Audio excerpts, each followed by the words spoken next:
Hello guys, so welcome to today's evening show. My name is CHUKS and you're on GFL TV, the home of football. So if today is the first time we see our program, for you to bring you the latest Arsenal news updates as they drop all over the world. So for now, I am going to start with tonight's evening show. So Gary Neville, come aside, can they talk about the title race?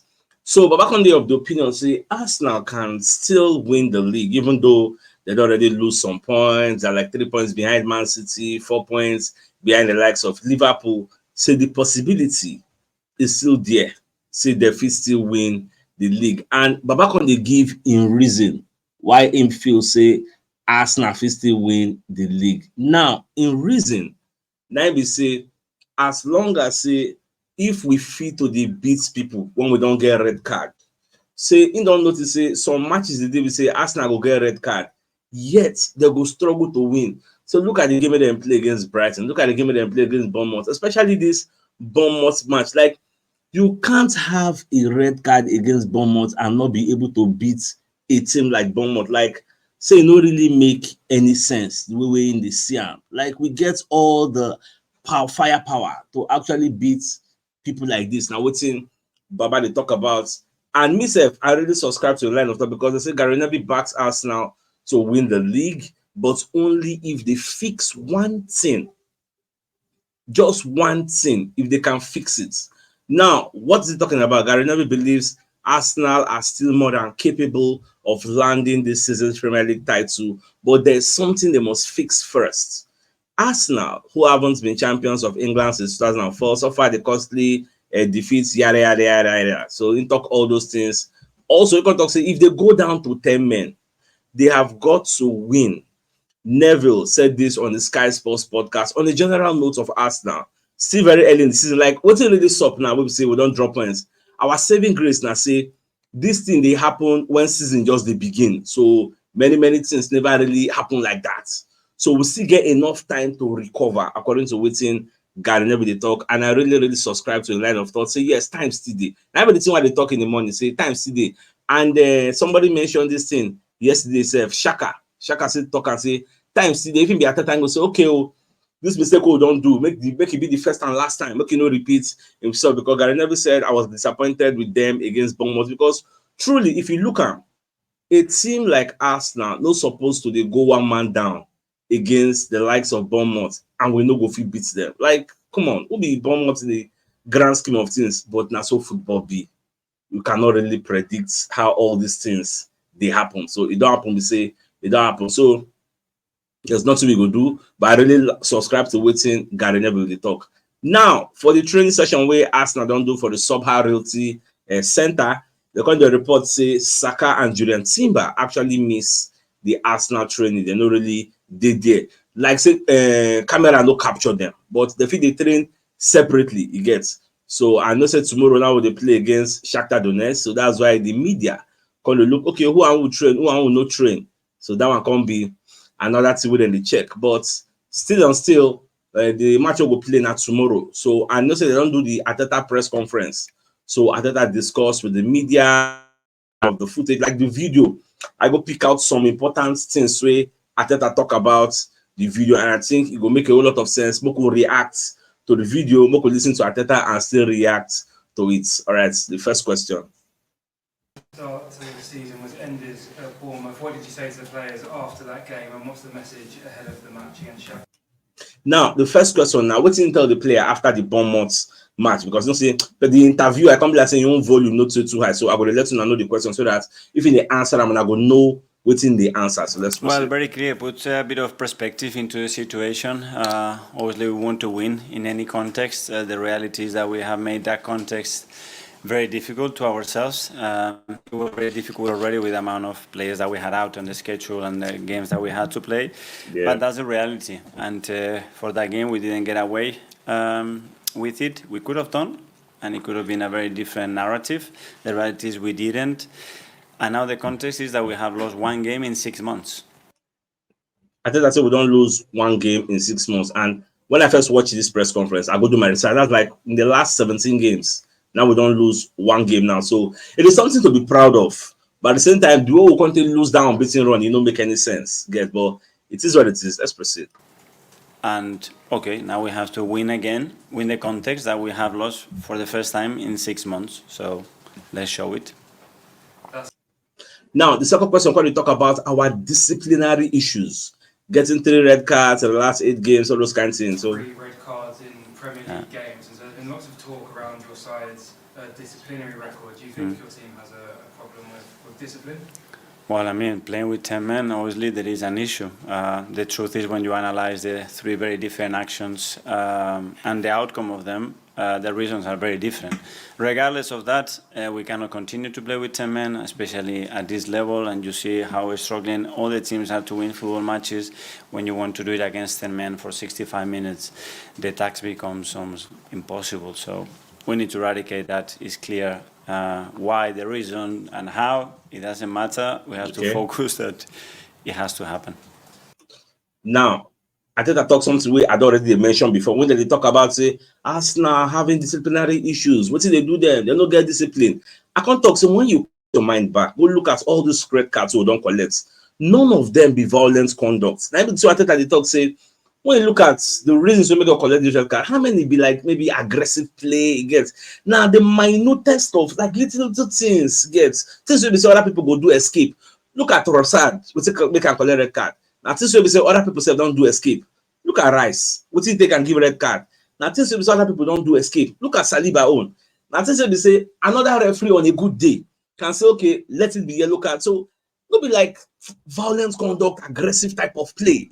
So at the end of the day, when you look at since Arteta don't come here till now, we don't collect like 18 red cards, which on paper, tell good of us.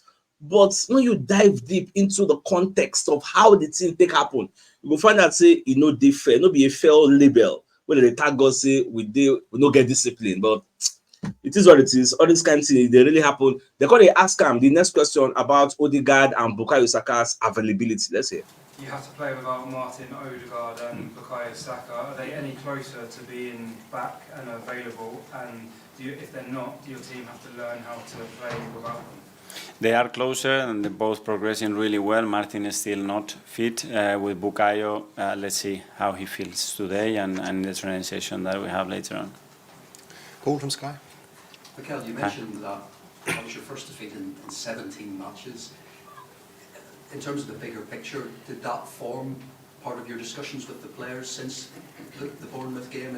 And also, what have you said to them about eradicating those kind of mistakes that the likes of you and Declan Rice have talked about after that? Well, this question now, based on what in talk say, we don't lose 1 game now in the last 6 months. Why can't we talk say now in 17 games? So that's why then when they ask and say, okay, on losing your first game in 17 games, making it expatiate more.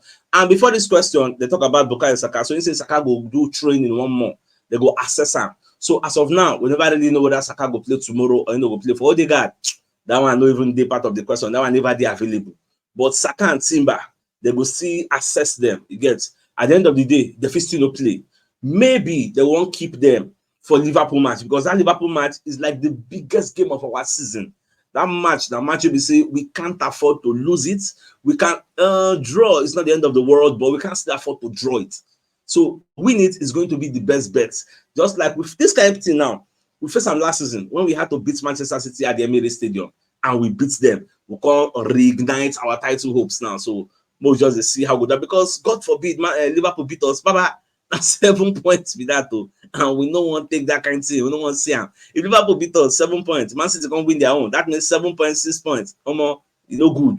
So we'll just watch. All right, let's continue. I think we are already aligned, that we cannot continue to play with 10 men. That's fine. Easier to get it, to say it, that to get it done because there are very specific moments that have produced that situation. But is reacting, you have a defeat. Okay, it's part of the game, it's part of a sport. It happened in very specific conditions as well. Let's move on. Take that pain that we still have in that tummy, use it for tomorrow night. All right, so the next question, they're going to ask whether Arsenal go appeal the red card will happen to William Saliba. For me, I don't really see why they'll be appealing it. I don't think it will be overturned, but let's hear. In the Champions League, can I just double check? Are you planning to appeal the William Saliba red card and That's more, I leave that more to the club to understand the circumstances and as well other examples that are very clear in the same position, and they will have to decide it. All right, so as it be, no be your own decision, it be probably Tim Louise, Gaspar, Richard Garlic, everybody go pull their heads together and decide, say, okay, let's look at the context, how it take happen. If we appeal, can we win it? So now then go decide. So if they decide, say, now something where they appealable, fine. Because now just one match. So I will just say, man, I just free the matter. Maybe one match come, may go. Now the consequences of things will happen. You get, so it don't happen, we say it don't happen. Let's move the look ahead. And the same thing that they tell our Arsenal fans, it don't happen, we say it don't happen. I know say some people see the vex. Me gone that day, I not do evening show for it to say nobody only the vex. You get, but now I don't calm down small. So I believe by today, after tomorrow match, God's willing, we win. I believe say at least we will restore some sanity within us. Because somebody like me, I'm always have a bad that day, but it is what it is. You can't show any sympathy on the pitch, and after Saturday, I guess tomorrow is absolutely vital for you to go and win another football match and get another unbeaten 17-game, 6-month unbeaten run. Now, this next question, based on say our unbeaten run don't scatter, 17 matches unbeaten. So the caller can say by tomorrow now whether we get willing to start another unbeaten run, they carry they go. So in case maybe you know hear the question, so that I think the answer, you go really understand what's in the answer. Yeah, we have to start tomorrow, obviously. The desire is there. We want to desperately play these kind of matches, and we know, and the atmosphere is going to be terrific tomorrow night. So let's produce that and end the right to win the game. And last one from me. You mentioned discipline a couple of times and how you can't play football matches and win football matches with 10 men. Are you going to have to change the way, or are you going to have to ask the team to change the way they play then? Because you have had a lot of red cards since you've come to the club. Maybe that's because you wanted them to be more aggressive and to show. What thing that you try to ask her now? Say, okay, you talk, say we can't play games with 10 men, we not go win. Now, can you people change the approach to this discipline? You get maybe you get something that they do wrongly. Is there a way you can change your approach? Maybe the style of play, maybe how they mark players. Like now, what thing they ask her now? Maybe they hear what thing we talk. Side, but maybe they're going a little bit too far with that. Well, I think for example, what happened in those three cases, nothing to do with aggression, in my opinion. But yeah, everybody's got his own opinion. We want to be super competitive when we are, and we show that is great. When you show it and it doesn't go your way and you lose, it's something else. Is part of the judgment. She don't hear her. So those three things, no be like violence conduct. You go say, okay, well, make no mark person too hard. So what do you want to change here? Nothing. And something we say. Now, subjective decision, we say if you go against you, everybody will talk about hey, so well, from what Arteta they talk, the body language, you go no say, Baba, nothing there to change. You get the only thing we say, you go talk to the players, I beg, men are just stay mindful. And the sad part is all the things related to this second yellow to red card or straight red card, now response to stimulus actions. You get things where we say you go don't do them before you think. That's just the sad part, and you can't really control it. It happen again. That's the sad part. People just take out. Simon, Evening Standard. Okay, can I just ask you, is Julian Timber close to playing tomorrow? And if not tomorrow, do you think he will be back? Now, this next question now whether Julian Timber will be available. I think it's going to be close. Obviously, we have to see how he deals with training with the whole group because he hasn't done that yet. But he will be pretty close, hopefully. What's the issue with him? Is it something to do with the knee injury before, or is it something? They ask him which injury Timber gets. Injury. It's a muscular injury. With fans at home, there's a lot of This next question now, now what many fans need to pay attention and listen. Then they ask him, say, on eating one day, like, when be the time when you feel say this guy go there ready to play? When I'm asking Arteta this question, Arteta just laugh because you go on the see many things people they talk for social media. You hate it one day, you know I'm playing, but I just laugh. You say some, I don't want talk with him talk. Man talk and first, they will come reason with him talk. So maybe the next question now. around Ethan getting more minutes, given what they've seen off the bench and the cameos. How difficult is it for you when you've got a talent like that who's 17 to sort of say, I'll just throw you in from the start, play, and also to try and hold you back, given he is a teenage boy? I think it's identifying moments, understanding where he is, where the team is, and what is the optimal moment to throw a player in that context. He's already done a lot in a very short period of time, so let's take it step by step and make. There, let's take it a step by a step. You get. In time they come to shine. For those way they clamor, some of them play, they are right in their own way because Ethan Wanderer is a prodigy. is a very good talent. There are some great players also who starts like 17 years, 16 years. You get when Messi first start to play, and they follow those arguments when they put forward. You are right in your argument and your assessment, but at the same time, all of us will see things from afar. Compared to the coach who did with the player for that place. Now the coach knows his strengths and the weaknesses. Do you think that boy doesn't have weaknesses? And the coach know the strengths and weaknesses. So at the end of the day, I always say we can only criticize, and constructive criticism we can give. But at the same time, try to also see things from Arteta lens, from Arteta's POV. You get his point of view is also important. No, they look at from only your own side. You get, let's continue with what Arteta is saying. Those steps are consistent and can allow him to grow in the manner and form that we want him in the team.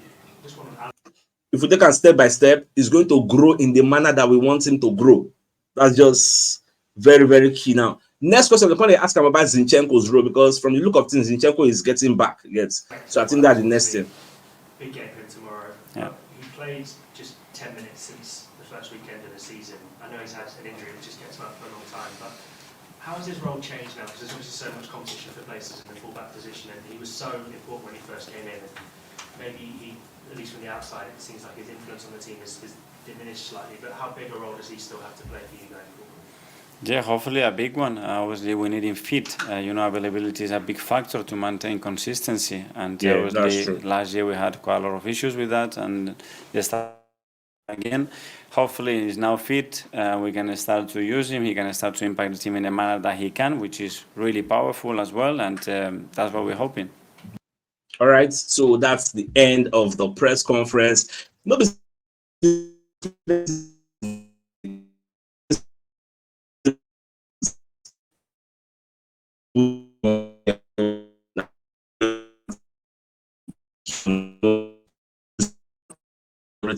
Now onto the news proper, onto other things where they talk about Emmanuel Petit. Calling beg Arsenal fans, someone could take him easy with Merino. Say the guy just joined the league. It's very, very like DMB gets. He still need time to adapt. So for those who they say this Merino, they do well. We know they see what they provide, what they bring to the table. Now what Baba they explain, because they say for me at the moment he hasn't really adapted to English football, the pace and the intensity. Petit said, when you play in Spain, you have some time to receive the ball and think about your next move. In the Premier League, you don't get that time. It's much faster. It gets. And funnily enough, as they interview Mikel Arteta today, they interview Merino. Merino interviewed like 24 minutes. I know just want to react to that particular video, but I bring some things where in self-talk for that video. We say we will still talk about. I'm still going to dissect all those things. You get. So I'm part of the team now. Whether they ask and say, Omo, it can't be like say una be giants for Arsenal. So Baba Second they talk say yes. So say Arsenal a basketball team of 6 foot giants, and in they insist say we will continue to use that adapt to our aerial dominance. It can offer more context. Now I can explain say when in day for this Sociedad, if you come for training, they play like say I be the tallest. In fact, they say Mikel Merino has compared Arsenal giant stars to a basketball team and backs his team to continue utilizing the advantage, particularly on set pieces. So he don't be one of the member of the Arsenal team. We will say then they over 6 foot tall. So you got to say, yeah, sometimes it's crazy. I am in the corridor at the training ground, just walking, and back at my old club, that's Real Sociedad. I used to be one of the tallest. So everybody was smaller than me. And now I look around, everybody's taller than me. But I'm going to laugh. It's really funny again, because if you look left, Saliba did there, look right, the Rebel did there. You don't see that the Rebel even give an injury that first time when he first come. Probably let her know say, oh, yeah, nobody to see that though. Even look front, I have a video. What's happened? Declarize. Everybody for here just tall anyhow. You get so now part of the thing. I enjoy the video you get, but the video too long. The waiting I go fit react to. So we can just say we look like a basketball team now. Football has changed. And now you need a strong team. Physicality is the key, and we need to be the most complete team possible. You need the physical aspect, technical aspect, the tactical one. You need to be a total team to achieve big things as we do. So now part of the things say Baba they explain. Now moving on, Gary Neville also come as I want to say now only Arsenal in the see we fit stop Manchester City to win the title. Say they really counts Liverpool or Chelsea because they don't really follow. So Sky Sports pundit Gary Neville does not believe Liverpool or Chelsea will be competing for top spots at the end of the campaign. Speaking after the Reds 2-1 win at Anfield on Sunday, Neville said he can only see Arsenal as having a genuine chance of challenging Manchester City. Will these two teams? Well, I don't know what Liverpool are doing, blah, blah, blah, and blah. Well, at the end of the day, now Arsenal hand it day. If we stop all these nonsense errors, what will they do now? If you can stop it, who says we cannot go all the way? You get? Who says we can't do that? So now part of the things we will need to see how we will take cut them off. That's just the way we will look at things now moving forward. Now the PGMOL don't issue a response to waiting Howard Webb they do for Arsenal and everything. Well, it is the same thing way Sky Sports don't talk before. See Howard Webb no they discuss with the VAR team. Even though we see him for video, see Baba they shake him out. Who you can't talk to? You get? Well, that was another argument for another day. I just want to let them know say PGMOL don't involve. Now, football transfers. For they let us know, say they get exclusive story. Say Chelsea don't offer Sterling to Arsenal, say make them pay. Now, Chelsea are saying Arsenal should pay £25 million. And Arsenal let them know, say, that money will not pay them because we are hearing Arsenal have been offered the opportunity to sign loan attacker Raheem Sterling on a permanent basis by Chelsea, with the Blues even ready to give their neighbors the attacker for below his transfer value. So when you read the entirety of this report put out by Football Transfers, you can find out, say, Arsenal, on the other hand, they offer them like 15 million. So now 15 million they fit to afford, because why they go want me them buy that player for that kind of amount, like 25 million, say, you don't make any sense. Because so Arsenal, Chelsea are saying we should pay 25 million. Arsenal are saying they can only offer 15 million pounds. So now waiting with the see now. And for me, the only thing I feel talk now be say, waiting Sterling don't even do to make us even they consider to replace it, like signing him permanently. That's not really done anything. See now training impression 9, they want to judge him. Like on the field of play, the match for this judge and well in a Bournemouth, but unfortunately red card not involved. Make a come out early because we sacrificed him and brought in another defender. So until the season end, before we get this type of discussion, nobody just 8 games gone. When they discuss say this thing, I be asked, they look say, okay, 15 million is cheap. Let's just get the deal done. I don't really know their line of thoughts. But for me, if you ask me, I'll say, put a hold on this. Wait till the end of the season. If this guy don't make sense, Baba, don't give him anything permanent, because this season is like an audition for him. If he do well at the end of the season, you go reward them. If he don't do well, then go back to your mama house. And Chelsea gone where you won't go back to. They don't want that. So at the end of the day, people say now all those kind of Burnley now, all this kind of Stoke, like then go run back. In fact, the match will come play against Bournemouth. When they hear now say Trossard had a bad game. In fact, Trossard had fewer touches than Raya. You know how bad you need to be. People say your goalkeeper go touch ball more than you. Trossard had 31 touches of the ball. For those who they hear, Raya had about 64 touches. For you to know, for this kind of statistics to come out, it shows how bad, because they say Trossard's error was ultimately fatal. The error when he gave Saliba that pass, but that's not even the worst. Goal.com rate and 4/10. Goal.com writes how it was a poor showing from the Belgian who played the part in Saliba's red card. From a statistical point of view, the former Brighton man didn't have a great evening, hauled off in the 64th minute. He left the pitch, having had fewer touches, 31, than goalkeeper David Raya. You know how bad you need to be. Maybe say keeper get more touches than you. Fall. Don't be saying that Man City will play. Don't be Tottenham Hotspur. Don't be PSG. Don't be Real Madrid. And Bournemouth. But it is what it is. By the outside of us, we're enjoying the show. Don't forget to like, subscribe, follow, and share our content. And do so. God bless you guys. All right. So the biggest news of the evening, of the night, if you like, is the fact that Gary Neville is still very, very optimistic. You know, say him before season starting predicts say Arsenal will win the league. So instead get believe say Arsenal can still win the league, but Arsenal must make sure say next time when they get red card, they win that game. You can't have a red card against Brighton and you can't win the game. You can't have a red card against Bournemouth and you say you can't win the game and you're a top team and you are a top contender for the EPL title. Come on, you can't be allowed to do that. Now what Baba they explain, and me I understand where they come from, because that's why people they talk say if to say na Man City, if to say na Liverpool, then go win. That belief don't did there. But we check out all the games so we don't get red card. How many we win? That narrative is out there. And at the same time, never they talk say if anybody will stop Man City this season, it is only Arsenal that can do it. Forget that the early gragra with Liverpool they do. You know, see Liverpool going the entire hall. You know, see Chelsea doing the same. Well, It is what it is. We'll take it one step at a time to recover from this heartbreak we asked and just give us more opening against Shakhtar Donetsk. God so willing, we beat them to regain our mojo. They will come prepare massively for the coming of Liverpool at the Emirates Stadium on the weekend. So by that, some of us, I think this is a fine place for us to call the show and end. So till I come your way tomorrow morning to give you the morning news. So then, thanks for tuning in. Enjoy the rest of your nights. And a good night and a game out. All right, guys. Bye-bye.